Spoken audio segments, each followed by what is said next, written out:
नमस्कार दोस्तों, बहुत बहुत स्वागत है आप सभी का आपके अपने इस YouTube चैनल विजिटेरिया में। दोस्तों मैं हूं एडवोकेट मंजीत त्रिपाठी। दोस्तों आज के इस वीडियो में हम लोग बात करेंगे सिंबॉलिक पोजीशन की सिक्योर्ड लोन में।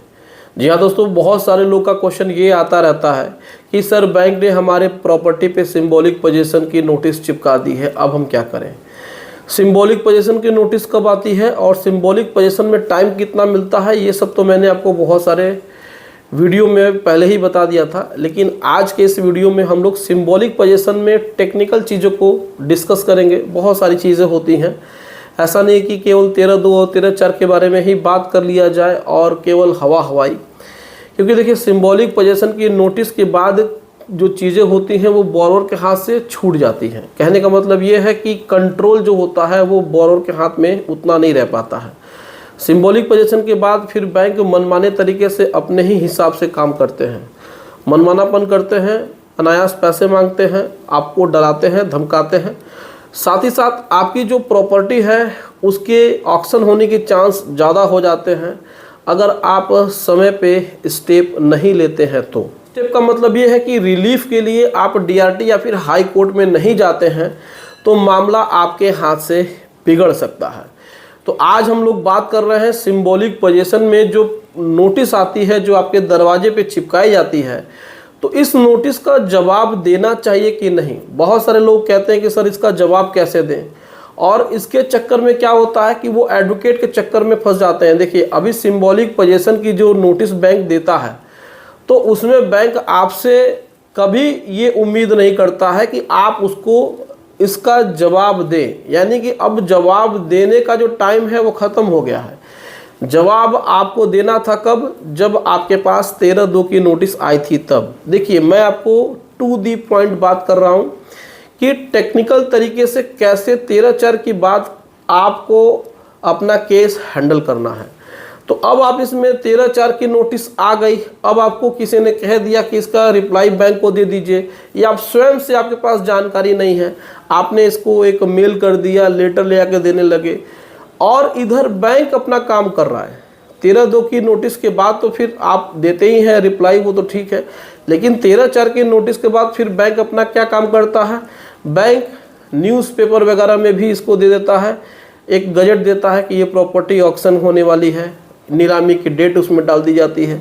साथ ही साथ वो डीएम या सीएमएम या फिर कोर्ट में जाकर के सेक्शन 14 में वो आदेश लेते हैं कि ऐसी प्रॉपर्टी पे फिजिकल पोजीशन दिलाई जाए। तो यहाँ पर आप एप्लीकेशन दे रहे हैं, बैंक बैकडोर से अपना काम कर रही है, और पता चलता है कि अचानक से धारा 14 की नोटिस आपके पास आ गई कि 1 हफ्ते के अंदर आपको प्रॉपर्टी खाली करनी है। तो कभी भी ये मत सोचिए कि धारा 13(4) के बाद आप बैंक को रिप्लाई देने जाएं। नहीं, जब आपको 13(4) की नोटिस मिल गई है तो उससे 45 दिनों के भीतर ही आपको रेमेडी के लिए डीआरटी में केस फाइल करना है। ऐसे फाइल करना है, सिक्योरिटाइजेशन एप्लीकेशन बोलते हैं इसको, सेक्शन 17 के अंतर्गत फाइल किया जाता है। इसमें आप वहाँ पे स्टे ले सकते हैं, साथ ही साथ आपके साथ जो प्रॉब्लम हो रही है आप वहाँ पे ऐसे ऐसे अपने इश्यूज़ रेज कर सकते हैं और आपको स्टे भी मिल सकता है और आपका प्रॉब्लम सॉर्ट आउट हो सकता है कि डीआरटी आपको ऑर्डर दे दे कि आपका अकाउंट रेगुलराइज कर दिया जाए, बैंक ने जितने लीगल एक्शन लिए हैं सबको रद्द कर दे, कैंसिल कर दे, और आपका अकाउंट जैसा चल रहा था वैसा चले और आपकी प्रॉपर्टी ऑक्शन नहीं होगी। तो ये तरीका होता है।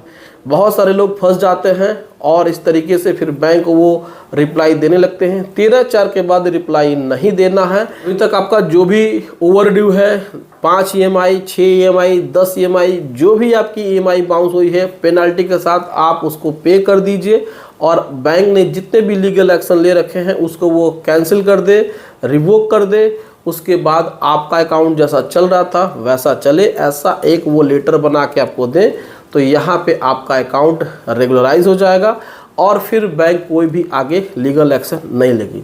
लेकिन एक बार फिर से कह रहे हैं, आपको कहीं और जाने की ज़रूरत नहीं है, किसी भी तरीके से रिप्लाई देने की ज़रूरत नहीं है। अगर आप रिप्लाई के चक्कर में पड़ेंगे तो फंस जाएंगे, फिर बैंक आपकी प्रॉपर्टी का ऑक्शन कर देगा और आपको नुकसान हो जाएगा। तो उम्मीद है दोस्तों जानकारी अच्छी लगी होगी। जानकारी अच्छी लगी हो तो वीडियो को लाइक और शेयर जरूर करिए। दोस्तों अगर आपको भी लीगल एडवाइस की ज़रूरत है, अगर बैंक से आपने लोन लिया है, लोन नहीं दे पा रहे हैं, बैंक आपको लीगल नोटिस भेज रही है, किसी प्रकार से लीगल एडवाइस की ज़रूरत है लोन संबंधित, तो आप हमें इस व्हाट्सएप नंबर पे संपर्क कर सकते हैं और घर बैठे ही लीगल एडवाइस ले सकते हैं। दोस्तों मिलते हैं अगली वीडियो में एक नए टॉपिक के साथ। तब तक आप अपना और अपने पूरे परिवार का ध्यान ज़रूर रखिए। Thank you so much. जय हिंद दोस्तों।